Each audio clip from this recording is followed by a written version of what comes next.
Halos yung sahod natin sa isang kinsinas. Kulang pa natin gastusin sa isang linggo. Kulang ah.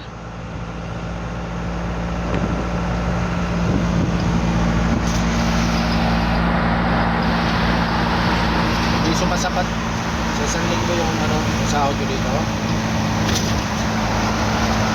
Sabi pang bawas. Ay PhilHealth na napakalaki ng bawas, tapos pakinabangan mo lang magkasakit. Dapat yung PhilHealth na yan. Booking lang yan. Hindi ganyan malaki magbawas eh. Yung PhilHealth dapat maliit lang yan eh. Kaya nga. Eh ganun din naman sa pagdating mo sa ospital. Hindi naman lahat sagutin ng PhilHealth. Oo. Hindi naman dapat talaga yan. Booking ng mga gobyerno sa atin eh. Tayo na mahihirap, pinapahirapan pa eh.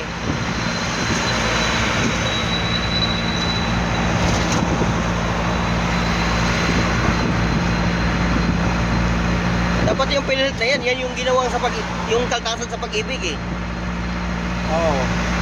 Ang pag-ibig tuloy ng pagkinabangan mo, maliit lang tuloy. Dapat talaga yan. You're fucking shit. Wala. Walang asenso ng Pilipinas kaya mga kurap. Saan mapupunta yung PhilHealth natin? Sa mga kurap. Sa mga kurap. Oo. Aray ko. Yung mga buayang nagpapahirap sa lipunan. Oo. Eh, kumakandidato lang naman yan. Hindi para maglingkod eh. Para magnakaw. Oh, yan na yung gawain sa Pilipinas eh.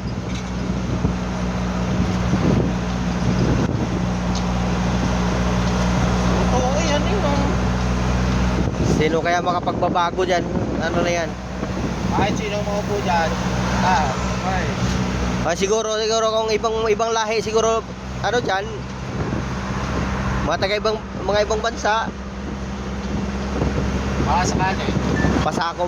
pasakop na lang tayo dati sa ano, China.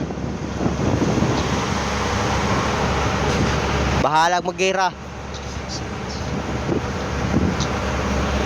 Kawawa na kasi pag nag-ira tayo pa rin yung kawawa. Wala man na. Wala tayo eh. Wala kasi sulpak ka, pahirapan pa eh. Tirador na lang.